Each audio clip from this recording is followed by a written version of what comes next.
ఎప్పుడెప్పుడు అనుకుని ఎదురు చూస్తున్న మన ఎదురు చూపులకు తగినట్లు దేవాతి దేవుడు మనకు ఈ ఉపవాస ప్రార్థన పండుగలను ప్రభువు మనకు వరంగా ఈవిగా ఇచ్చారు. ఒక దేవుని బిడ్డ వేటిని విడిచిపెట్టాలి అనే అంశం మీద దేవుని వాక్యాన్ని మీతో పంచుకుంటానని చెప్పి ఇదివరకే ఆరాధనలో చెప్పాను. చెప్పిన విధంగా మనం ఈ ఉపవాస ప్రార్థన పండుగల్లో దేవుని పిల్లలమైనటువంటి మనం వేటిని విడిచిపెట్టాలా అనే విషయం మీద ప్రతిరోజు రాత్రి మనం దేవుని వాక్యాన్ని మెడిటేషన్ చేయబోతున్నాం. బైబిల్ గ్రంథంలో, మన చేతుల్లో ఉన్న ఈ బైబిల్ గ్రంథంలో ఒక వ్యక్తి దేన్ని విడిచిపెట్టాలని, దేన్ని ధరించుకోవాలని బైబిల్లో సూటిగా, ఖచ్చితంగా, ఖండితంగా బైబిల్ గ్రంథంలో లిఖించబడి ఉన్నాయి. ఒక దేవుని బిడ్డ వేటిని విడిచిపెట్టాలని చెప్పేసి బైబిల్లో క్షుణ్ణంగా రాయబడి ఉన్నాయి. నేను ఈ ఉపవాస ప్రార్థనలో విడిచిపెట్టవలసిన విషయాలు చెప్తాను. ప్రభు చిత్తమైతే రాబోతున్న ఉపవాస ప్రార్థన పండుగల్లో వేటిని ధరించుకోవాలో నేను వాటిని గురించి చెప్తాను. సరే, ఈ దినాల్లో ఒక దేవుని నమ్మిన బిడ్డ 7 కార్యాలను విడిచిపెట్టాలని పరిశుద్ధ గ్రంథమైనటువంటి బైబిల్లో అక్కడక్కడ తేటగా రాయబడి ఉంది. వాటిలో మొదటి విషయాన్ని ధ్యానం చేద్దాం. మొట్టమొదట ఒక దేవుని నమ్మిన బిడ్డ దేన్ని విడిచిపెట్టాలి అనే విషయానికి వస్తే పాపాన్ని విడిచిపెట్టాలని మనం కొంచెం సేపు దేవుని వాక్యాన్ని ధ్యానం చేద్దాం. ఈ సమయంలో మన పరిశుద్ధ గ్రంథమైనటువంటి బైబిల్ను హెబ్రీయులకు రాసిన పత్రిక 12వ అధ్యాయానికి మన బైబిల్ తెరిచి మొదటి వచనాన్ని చదువుగా విందాం. హెబ్రీయులకు రాసిన పత్రిక 12వ అధ్యాయం, ఓసారి మొదటి వాక్యం, 2వ వాక్యాన్ని చదవగా విందాం. ఇంత గొప్ప సాక్షి సమూహము మేఘం వలె మనల్ని ఆవరించినందున మనము కూడా ప్రతి పాపమును సులువుగా చిక్కులు పెట్టి పాపమును విడిచిపెట్టి విశ్వాసమునకు కర్తయు. అక్కడ విడిచిపెట్టి అనే పదాన్ని అండర్లైన్ చేసుకోండి. ఈ వాక్యం ప్రకారంగా గమనిస్తున్నప్పుడు పాపాన్ని విడిచిపెట్టాలా అని చెప్పి రాయబడి ఉంది. పౌలు గారు చెప్పే ఆ గూఢమైన సంగతులను గమనిస్తున్నప్పుడు మనలను ఇంత గొప్ప సాక్షి సమూహం వలె, మేఘం వలె మనల్ని ఆవరించినందున మనము కూడా ప్రతి భారాన్ని సులువుగా చిక్కులు పెట్టే పాపాన్ని విడిచిపెట్టి అని చెప్పి రాయబడి ఉంది. అంటే ఒక దేవుని యొక్క బిడ్డను ఈ పాపం అనేది ఆ వ్యక్తిని వెంటాడుకుంటూ, తరుముకుంటూ వెళ్తున్న సమయం. ఇప్పుడు ఈ పాపాన్ని ఎలా చెప్పవచ్చు అంటే, ఇప్పుడు నేను ఉన్నాను అనుకోండి, నేను నిలబడి ఉన్నాను, ఇప్పుడు నా నీడ ఇక్కడ కనిపిస్తా ఉంది. కనిపిస్తుంది, ఇక్కడ కనిపిస్తా ఉందని చెప్పి వాళ్ళ మాటలో చెప్పండి. పాపం కూడా ఇట్లాంటిదే. పాపం కూడా ఏం చేస్తుంది అంటే షాడో లాగా, నీడలాగా వెంటాడుతా ఉంటుంది. మీరు కానీ ఎవరైనా కానీ ఇలా నిలబడితే మన చుట్టూ 2 కార్యాలు మనల్ని ఆవరించి ఉంటాయి. 2 కార్యాలు మనల్ని ఆవరించి ఉంటాయి. నేను ఈ వాక్యాన్ని బట్టి చెప్తున్నాను. ఒకటి, మనల్ని ఆవరించేది ఏంటంటే భారం. మొదటిది ఏంటంటే భారం, రెండవది ఏంటంటే పాపం. ప్రియమైనలారా, ప్రతి మనిషిని కూడా కృంగజేసే విషయాల్లో ఈ 2 విషయాలు ఖచ్చితంగా ప్రతి మనిషిని, ఆ వ్యక్తి స్పిరిచువల్ గా ఉన్న వ్యక్తి అయినా, ఒకవేళ శరీర ప్రకారంగా జీవిస్తున్న వ్యక్తి అయినా, లోకానుసారంగా ఉన్న వ్యక్తి అయినా, ఒకవేళ అప్పుడప్పుడు దేవుని నమ్ముకుంటున్న వ్యక్తి అయినా, ఒకవేళ బాగా బలంగా దేవునిలో ఉన్న వ్యక్తి అయినా, మనిషిని ఈ 2 కార్యాలు కృంగదీస్తూ ఉంటుంది. ఏవేది? ఒకటి ఏంటి? భారం, రెండవది పాపం. నేను చెప్పట్లేదు, బైబిల్లో ఉన్న విషయాన్ని చెప్తున్నాను. చూడండి, అక్కడ రాయబడి ఉంది. ఆ 2వ లైన్లో గమనించినట్టయితే చూడండి, మనము కూడా ప్రతి భారమును, రెండవది సులువుగా చిక్కులు పెట్టే ఆ యొక్క పాపం. దేవునికి స్తోత్రం. అప్పుడు ప్రతి మనిషిని భారం అన్నది వెంటాడుతా ఉంటది. నేను చెప్పాను కదా, షేడో అని, నీడ అనేసి. ఈ భారం కూడా మనిషిని వెంటాడుతానే ఉంటది. ఎంత దూరం వెళ్ళినా ఇది కూడా అంత దూరం వెంటాడుతా ఉంటది. పాపం కూడా ఎంత దూరం వెళ్ళినా అంత దూరం వరకు కూడా ఈ పాపం కూడా ఆ వ్యక్తిని వెంటాడుతుంది. ఇంకో మాటలో చెప్పాలంటే ఈ రెండు కూడా మనిషిని కృంగదీసి, మనిషిని లొంగదీసి, ఆ వ్యక్తిని హీన స్థితికి దిగజార్చేటట్టు చేసి, ఆ వ్యక్తి తన జీవితంలో విరక్తి కలిగి, ఆ వ్యక్తి పాప కార్యాలకు గురి అయి ఇక కోలుకోలేని స్థితుల్లో ఆ వ్యక్తిని అతలాకుతలం చేసి హీన స్థితికి, నీచాతి నీచమైన స్థితికి దిగజార్చి వేస్తుంది. అందువలన దేవుని నమ్మిన బిడ్డ యొక్క జీవితంలో దేవుని నమ్మిన బిడ్డ ఏం చేయాలంటే ఈ పాపాన్ని విడిచిపెట్టాలా అని చెప్పి దేవుని వాక్యం చెప్పబడుతుంది. అవును ప్రియమైన వాళ్ళారా, మనం కూడా ఈ ఉపవాస ప్రార్థన పండుగల్లో పాలు పొందుతున్నటువంటి మన జీవితంలో పాపాన్ని మనం ఏం చేయాలంటే విడిచిపెట్టాలని చెప్పి దేవుని వాక్యం చెప్పబడుతుంది. ప్రియమైన వాళ్ళారా, ఈ హెబ్రీ పత్రిక చాలా విశేషమైన ఒక గ్రంథం. నేను 2 మాటలు చెప్పి నేను అసలు విషయానికి వెళ్తాను. ఈ హెబ్రీ పత్రికలు గమనించినట్టయితే మొత్తం 13 అధ్యాయాలు కనిపిస్తుంది. 13 అనే అంకె మర్మము అనే అర్థాన్ని ఇస్తుంది. బైబిల్లో 13 అనే అంకె మర్మము అనే విషయాన్ని బోధిస్తుంది. ఈ 13 అధ్యాయాల్లో గమనిస్తున్నప్పుడు ఈ 13 చాప్టర్ లో 13 అధ్యాయాలు గమనించినట్టయితే 303 వాక్యాలు మనకు కనిపిస్తుంది. 303 వాక్యాలు కనిపిస్తుంది. ఈ అధ్యాయంలో అంటే ఈ హెబ్రీ పత్రికలో మనం గమనిస్తున్నప్పుడు, ఈ హెబ్రీ పత్రికలు గమనిస్తే చాలా విశేషమైన కార్యక్రమాలు పౌలు గారు కలం నుండి ఈ యొక్క పత్రికలో చాలా విశేషమైన విషయాలను చెప్తూ రాశాడు. దేవునికి స్తోత్రం. అవన్నీ నేను చెప్తూ వెళ్తే ప్రియమైన సమయం అయిపోద్ది కాబట్టి నేను అసలు విషయానికి వస్తున్నాను. ఈ పత్రిక ఎటువంటి టైంలో ఈ యొక్క హెబ్రీ పత్రిక రాయబడిందంటే, ప్రజలు వచ్చేసి మూఢనమ్మకాలకు, అపనమ్మకాలకు, ఇక సందేహాలకు, సంశయాలకు లోనైనప్పుడు ఇది అపోస్తలుడైన పౌలు గారు ఈ హెబ్రీ సంఘానికి పత్రిక రాయడం జరిగింది. ఈ పత్రికలో ఒక విశ్వాసిని వెనుదట్టి విశ్వాసంలో మరంతా దేవునికి దగ్గర చేర్చేదే ఈ పత్రిక యొక్క ముఖ్య ఉద్దేశం. దేవునికి స్తోత్రం. అప్పుడు ఈ 12వ అధ్యాయానికి వచ్చేటప్పుడు ఇంత గొప్ప సాక్షి సమూహం మేఘం వలె మనల్ని ఆవరించినందు మూలంగా మనం ఏం చేయాలంటే మనల్ని సులువుగా చిక్కులు పెట్టేటువంటి పాపాన్ని మనం విడిచిపెట్టాలా అని చెప్పి రాయబడి ఉంది. సరే, పాపము అనేటువంటి పదానికి ఎన్ని అక్షరాలు ఉన్నాయో చెప్పండి చూద్దాం. కరెక్ట్ గా చెప్పండి. Very good. పాపము అనే పదానికి 3 అక్షరాలు ఉన్నాయి. 3 అక్షరాలకు నేను దేవుడు నాకు ఇచ్చిన ప్రకటన నేను చెప్పాలనుకుంటున్నాను. 3 అక్షరాలకు 3 ఆ యొక్క అర్థాలు ఉన్నాయి. దేవునికి స్తోత్రం. 3 అక్షరాలకు 3 అర్థాలు ఉన్నాయి. దాంట్లో మొదటి అక్షరం ఏంటి చెప్పండి? పా. తర్వాత 2వ అక్షరం పా. 3వ అక్షరం ము. ఈ 3 అక్షరాలకు ఉండే మర్మయుక్తమైన విషయం ఏంటంటే, మొదటి అక్షరం అంటే ఏంటంటే, పా అంటే ఏంటంటే పడిపోవడం. దేవునికి స్తోత్రం.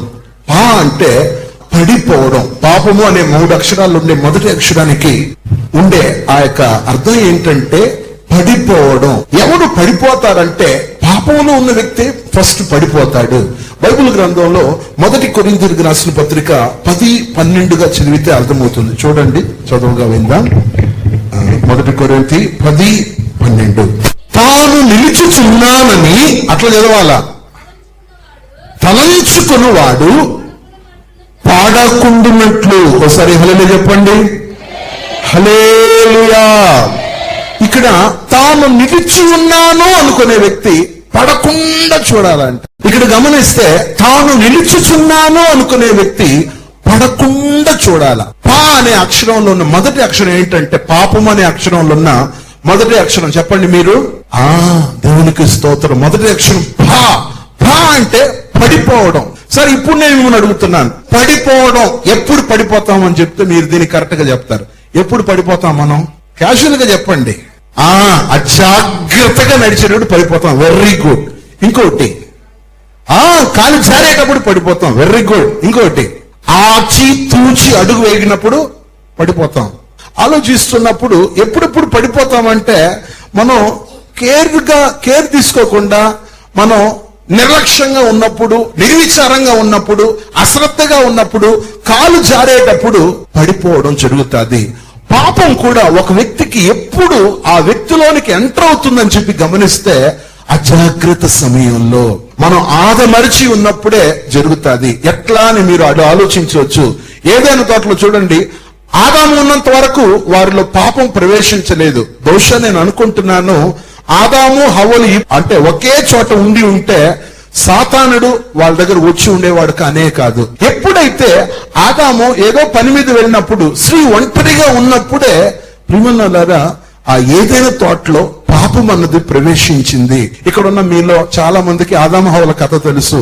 ఏదైనా తోటలో దేవుడైన యెహోవా దేవుడు ఆ చక్కటి తూర్పు వైపున ఏదైనా తోట నిర్మించి అందులో సమస్తాన్ని కలుగు చేసిన తర్వాత, అన్ని ఏర్పాటైన తర్వాత ఆది దంపతులైన ఆదామును ఇంకా అన్ని దేవుడు మంచిది మంచిది అని చూశాడు. కానీ నరుడు ఒంటరిగా ఉండడం మంచిది కాదని చెప్పి అతని ప్రక్కటి ఎముకలో నుండి ఒక ఎముకను తీసి దేవుడు వానికి సాటి అయిన సహాయాన్ని దేవుడు చేశాడు. దేవుడు నామానికి మహిమ కలుగును. ఒకసారి గట్టి హల్లెలూయా చెప్పండి.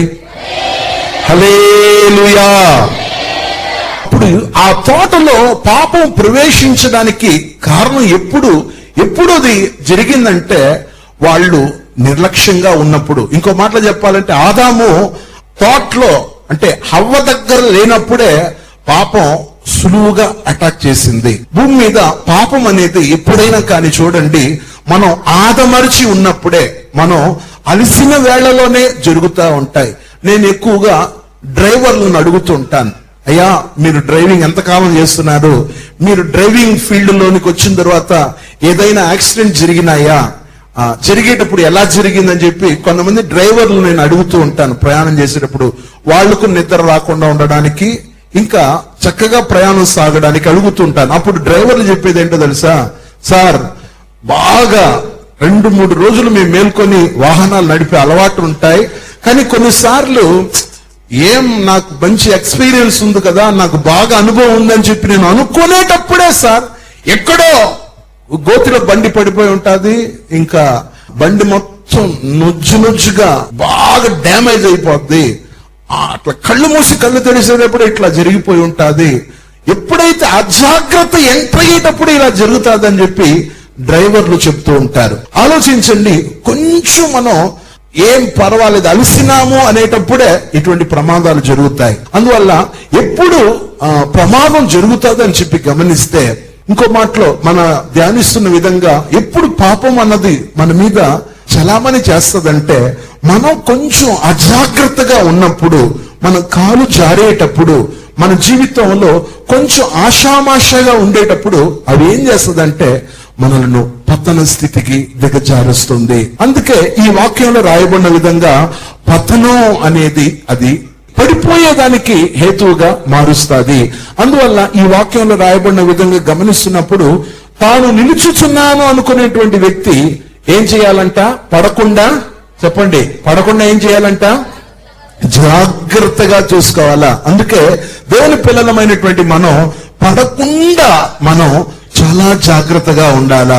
అందుకే బైబిల్ గ్రంథంలో ఒక వ్యక్తి పడిపోకుండా ఉండడానికి మనకు ఏది సహాయం చేస్తుందంటే దేవుని కృప మనకు సహాయం చేస్తుంది. 94వ కీర్తనలో భక్తుడు చెప్పేటప్పుడు ఒక మంచి మాట చెప్తాడు. ఏంటో తెలుసా?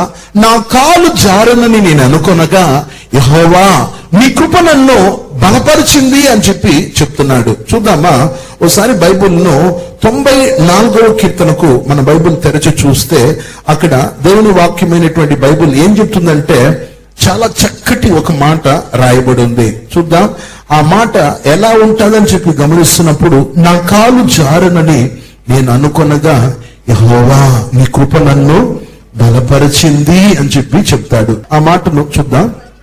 18వ వాక్యం అందరు తీసుకోండి. 94వ కీర్తన 18వ వాక్యం. నా కాలు జారునని నేను అనుకొనగా యెహోవా నీ కృప నన్ను బలపరుచుచున్నది. నా కాలు జారును అనుకుంటున్నప్పుడు నీ కృప నన్ను బలపరిచింది అని చెప్తున్నాడు. అప్పుడు ఎప్పుడు పడిపోతాడంటే కాలు జారేటప్పుడు పడతారు. అందువల్ల దేవుని పిల్లలమైనటువంటి మనం కాలు జారకూడదు. కాలు జారవలసిన సమయంలో దేవుని కృప మనల్ని ఆదుకుంటా ఉంది. చాలా మంది ఇక్కడ సాక్ష్యం ఉంది ఏంటంటే, పడిపోవలసిన సమయాలలో దేవుడు చక్కగా లేపి నిలవబెట్టాడు. చాలా మంది పడిపోవలసినటువంటి సందర్భాలలో దేవుడు పడిపోకుండా వారిని నిలవబెట్టాడు. అందువల్ల మనం ఎప్పుడు పడిపోతామంటే కాలు జారేటప్పుడు. సరే, అప్పుడు పాపము అనేటువంటి 3 అక్షరాల్లో ఉన్న మొదటి అక్షరం ఏంటంటే పా అనేది పడిపోవడం. ఇది మొదటి అర్థం. ఇక నేను రెండవ మాటకు అర్థం చెప్పాలనుకుంటున్నాను. రెండవది, పాపం అనేటువంటి పదంలో ఉన్న రెండవ అక్షరం ఏంటి చెప్పండి? పాపము అనేటువంటి 3 అక్షరాలు ఉన్న రెండవ అక్షరానికి అర్థం ఏంటంటే పా అనేది పతనానికి సాదృశ్యం. దేవునికి స్తోత్రం. పా అనేది పతనానికి సాదృశ్యం. దేవునికి స్తోత్రం. బైబిల్ పరిభాష ప్రకారంగా పతనము అని చెప్పబడుతుంది. నేను మిమ్మల్ని అడుగుతున్నాను, పతనం అంటే ఏంటి? పతనము దాంట్లోనే అర్థం ఉంది.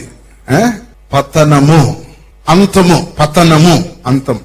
ఒక మాట చెప్పాలంటే నశించిపోవడం, అంతమైపోవడం, ముగించబడడం, ఏమీ లేకుండా పోవడం అనేది అర్థాన్ని ఇస్తుంది. పాపం కూడా ఏం చేస్తుందంటే ఒక వ్యక్తి యొక్క జీవితాన్ని పతనానికి గురి చేస్తుంది. ఒక ఇల్లు తగలబడతా ఉందనుకోండి, బాగా మంటలు ఆకాశం అంత ఎత్తుగా వేస్తుంది, ఎగిసి పడతా ఉంది మంటలు అనుకోండి, ఆ ఇంట్లో ఉండేది ఏదైనా మిగిలిది ఉంటుందా?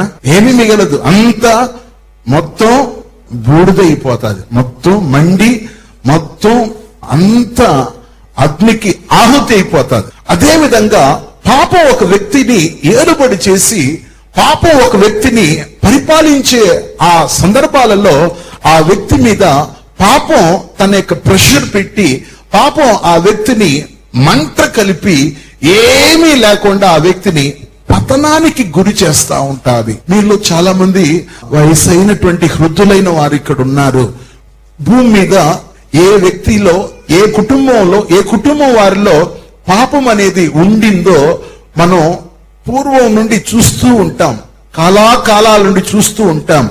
చూడండి, పాపంలో జీవించేటువంటి కుటుంబాలు గమనిస్తే విచ్ఛిన్నంగా వారు ఏమీ లేకుండా, ఒకప్పుడు ఎంతో స్థాయిలో ఉన్నవాళ్ళు, ఒకప్పుడు ఎంతో గొప్ప స్థితిలో ఉన్నటువంటి వారు ఏమీ లేకుండా అయిపోతుంటారు. చాలా మంది అనుకునేది ఏంటో తెలుసా? నాకేం తక్కువ, నాకు డబ్బులు ఉన్నాయి, నాకు హోదా ఉంది, పరపతి ఉంది, నాకు అన్నీ ఉంది, నేను ఎన్ని తప్పైనా చేయొచ్చు, ఎన్ని పాపమైనా చేయొచ్చు అని చెప్పి కొంతమంది వెర్రవీగుతూ ఉంటారు. వాళ్ళ జీవితం ఏమవుతుందో తెలుసా? ఆఖరికి పతనానికి గురి అవుతూ ఉంటాది. ఒకవేళ గొప్ప కులంలో ఉన్న వాళ్ళైనా, ఆస్తి పరులైనా, సిరి సంపదలు ఉన్న వాళ్ళైనా, ధనికులైనా, ధనవంతులైనా, ఇంకా గొప్ప హోదాలో ఉన్న వాళ్ళైనా, గొప్ప వర్గానికి, గొప్ప కులానికి, గొప్ప నాయకులుగా ఉన్న అన్ని డబ్బుతో మేనేజ్ చేయొచ్చు అనుకోవచ్చు. కానీ వాళ్ళ యొక్క ధనమే, వాళ్ళ యొక్క హోదా, వాళ్ళ యొక్క పరపతి, వాళ్ళ ఉన్న గొప్పతనం ఆ పాపం వలన వాళ్ళను పతనానికి గురి చేస్తుంది. అందువల్ల దేవుని బిడ్డలారా, పాపం అనేది ఒకవేళ ఇప్పుడు ఉండేటువంటి ఆ జనరేషన్ లో, ఇప్పుడున్నటువంటి లోకంలో అన్ని ఉంది అనేటువంటి వాళ్లకు ఇప్పుడు అన్ని బాగానే ఉండొచ్చు. కానీ ఆఖరికి లేనిపోని జబ్బులు వచ్చి, లేనిపోని రోగాలు వచ్చి, వారి మీద ఆ యొక్క పాపమునకు ఉండేటువంటి ఆ నిఘా, పాపానికి ఉండేటువంటి ఆ శక్తి వారిని పిప్పి పీల్చేసి, వారిని ఏమీ లేకుండా నిర్మానుష్యంగా వారిని, వాళ్ళ జీవితాన్ని పతన స్థితికి తీసుకొస్తుంది. అందరూ చెప్పుకుంటారు వాళ్ళు మంచి స్థితిలో ఉన్న వాళ్ళు ఒకప్పుడు అని చెప్పేవాళ్ళు.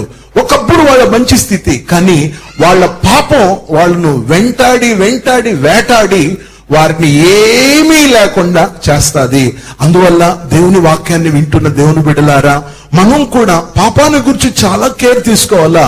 ఎందుకంటే అది పాపం ఒక వ్యక్తి వెంటాడేటప్పుడు, పాపం ఒక వ్యక్తిని వేటాడేటప్పుడు ఆ వ్యక్తిని పతనం చేసేస్తుంది, ఇక ఏమీ లేకుండా చేస్తుంది.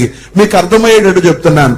ఒక సింహం ఒక జంతువును వేటాడడానికి మొదలు పెట్టింది అనుకోండి, ఆ సింహం జంతువును వేటాడి వేటాడి వెంటాడి వెంటాడి వెంటాడి దొరికింది అనుకోండి, చాలా దూరం వెళ్ళిపోయింది అనుకోండి, ఆ జంతువు ఇది వెంటాడి దాన్ని పట్టేసుకునింది అనుకో, పట్టేసిన తర్వాత పట్టేసి ఇంకా నాకు ఇది వద్దులేని వదిలేస్తుందా? పండి వదలదు, పాసిబుల్ వదలదు.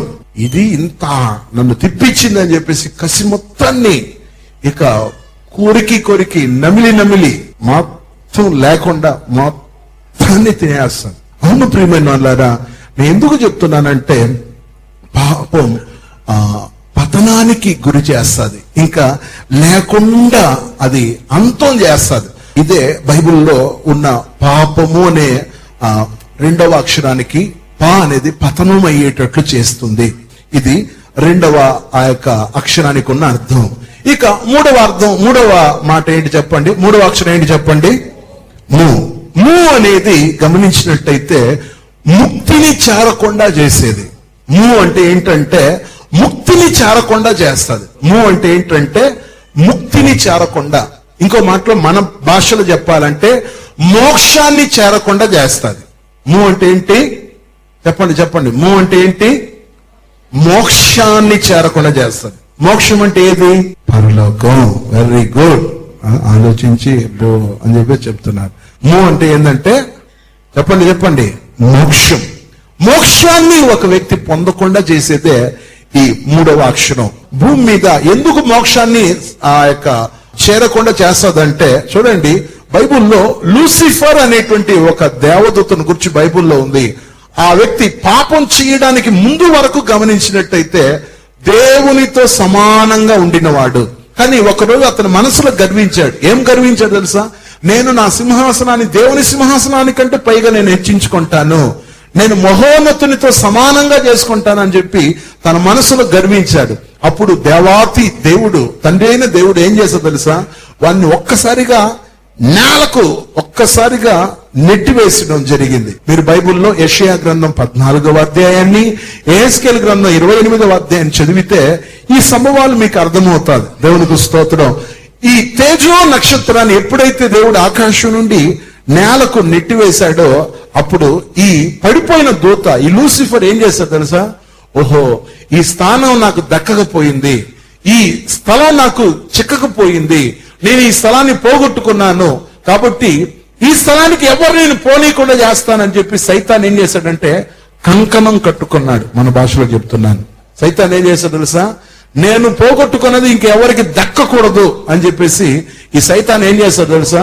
ఆ రోజు పడిపోయిన ఆ లూసిఫర్ ఈ రోజు భూమి మీద ప్రతి ఒక్కరిని ఆ చోటికి, పరలోకానికి, ఆ మోక్షానికి పోకుండా ఈరోజు సైతాన్ ఏం చేస్తున్నాడంటే ఆ చోట తాను పోగొట్టుకున్నటువంటి దాన్ని మనుషులెవ్వరికి దక్కకుండా చేయడానికి వీడు ఇప్పుడు ప్రతి ఒక్కరిని పాపంలో పడివేయడం, ప్రతి ఒక్కరిని అపరాధాలకు గురి చేయడం, ఇంకా అన్యాయం చేసేటట్లు, దౌర్జన్యానికి గురి అయ్యేటట్లు, ఇంకా రకరకాలైనటువంటి పాప కార్యాలు చేయించి ఈ యొక్క సైతాను ఆ ఉన్నత స్థలాన్ని ఎవరు కూడా పొందకూడదు, ఎవరు కూడా ఆ చోటికి వెళ్ళకూడదు అని చెప్పి ఈరోజు సైతాన్ ఏం చేస్తాడంటే ఆ యొక్క ముక్తిని చేరకుండా, ఆ మోక్షాన్ని చేరకుండా ప్రతి ఒక్కరిని అడ్డుకుంటున్నాడు. అప్పుడు ఈ పాపము అనేటువంటి 3 అక్షరాల్లో మూడవ అక్షరం ము అనేది మోక్షాన్ని లేదా ముక్తిని చేరకుండా చేసేది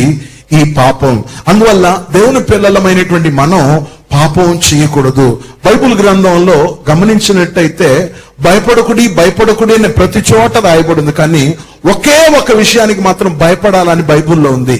ఏంటంటే పాపాన్ని చూసి భయపడాలంట. దేవుని వాక్యంలో రాయబడి ఉంది. ఒక వ్యక్తి పాపానికి భయపడాలని చెప్పి దేవుని వాక్యం చెప్పబడుతుంది. నేను మీకు కీర్తనల గ్రంథంలో ఈ వాక్యాన్ని చూపించగోరుతున్నాను. అక్కడ భయము నుండి పాపము చేయకుడి అని చెప్పి దేవుని వాక్యమైనటువంటి బైబిల్లో లిఖించబడి ఉంది. ఒకసారి నేను మీకు చూపించగోరుతున్నాను. చూడండి, 4వ కీర్తన 4వ వాక్యం. 4వ కీర్తన 4వ వాక్యం, 4th చాప్టర్ 4th వర్స్. భయము నుండి బైబుల్ ఎక్కడైనా భయపడవద్దు అని 365 సార్లు బైబుల్లో ఉంటది. అంటే 365 అంటే ఏంటి దాని అర్థం? ఒక సంవత్సరానికి 365 days అంటే ప్రతిరోజు దేవుడు భయపడొద్దు భయపడొద్దు అంటున్నాడు, కానీ ఒక్కసారి మాత్రం భయపడండి అంటాడు.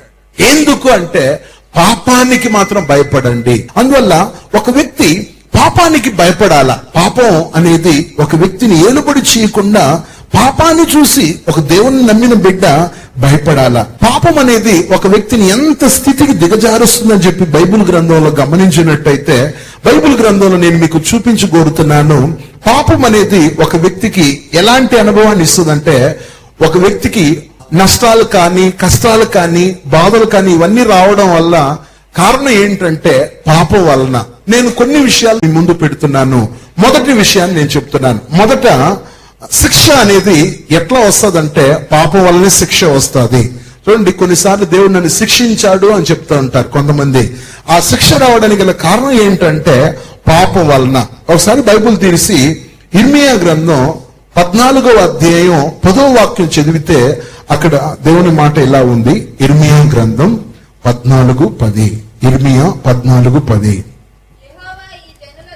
యెహోవా ఈ జనులతో ఈ మాట సెలవిచ్చుచున్నాడు, ఈ జనులు తమ కాళ్లకు అడ్డు లేకుండా తిరుగులాడుటకు ఇచ్చగలవారు కనుక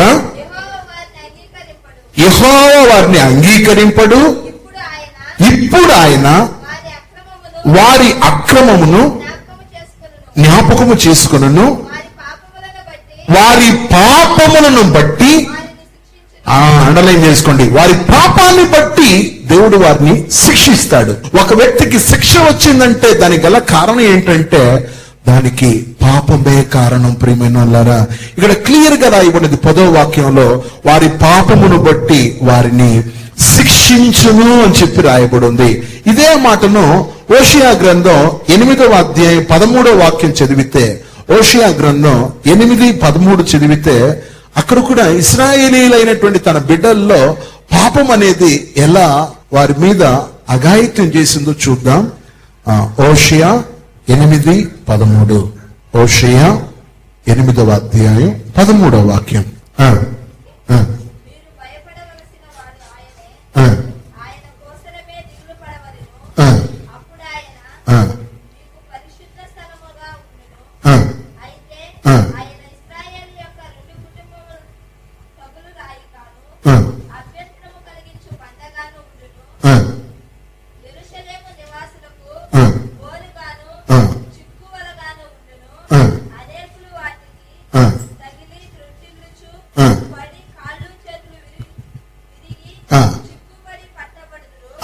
చిక్కబడి పట్టబడుదురు.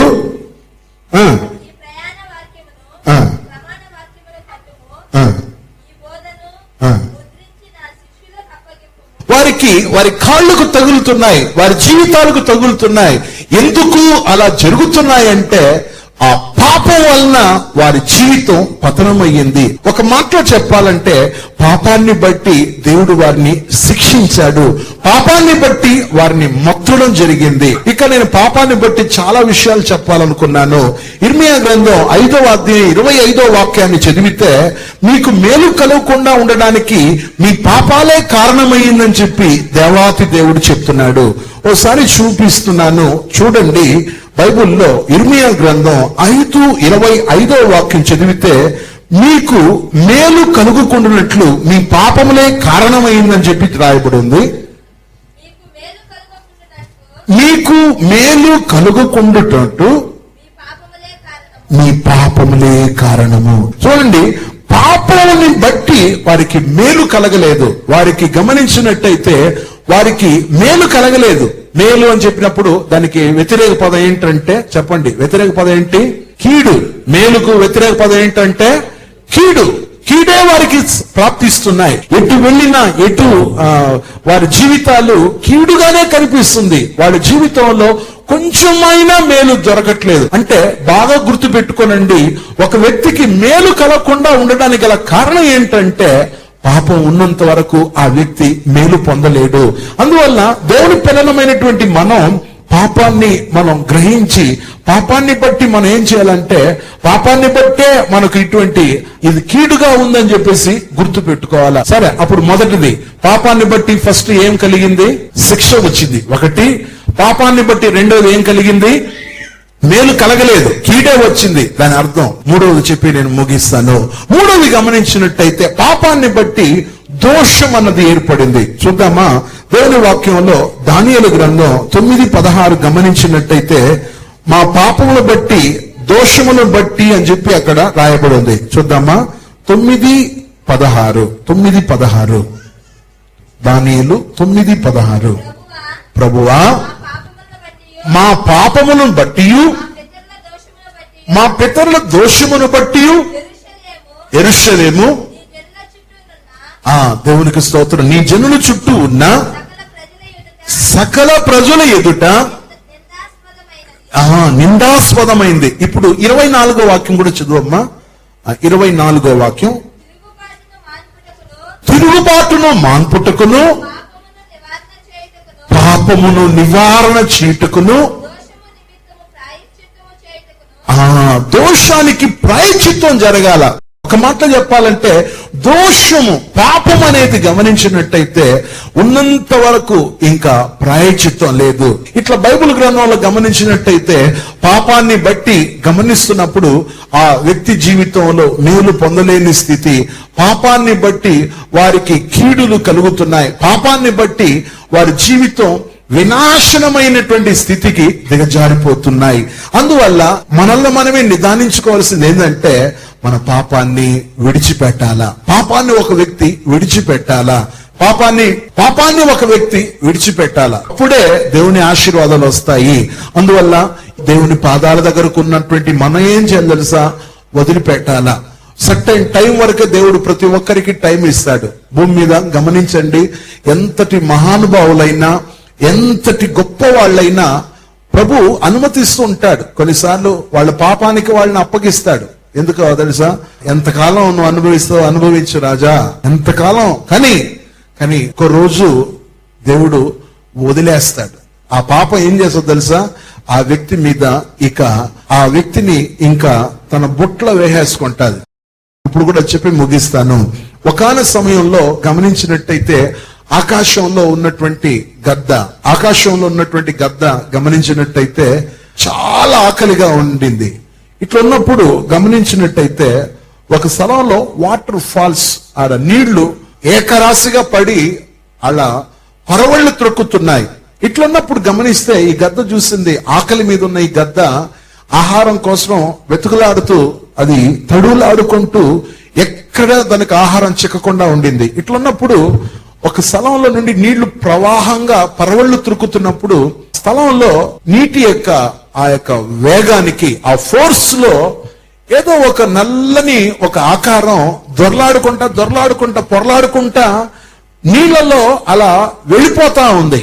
ఈ గద్ద చూసింది, ఎంతో దూరంలో ఉన్న ఈ గద్ద ఒక్కసారి చూస్తే తన ఆహారం ఏంటంటే ఒక బరిగొడ్డు చనిపోయి ఆ నీళ్లలో బాగా ఉబ్బిపోయి అలా నీళ్లు కుట్టుకుని వెళ్ళిపోతా ఉంది. ఇట్లున్నప్పుడు ఆకాశంలో ఎగిరి గద్ద ఏం చేసింది తెలుసా? దాని మీద వచ్చి వాలింది. దేని మీద? ఇప్పుడు పాపం నీళ్ళేమో ఫోర్స్ గా ఉంది.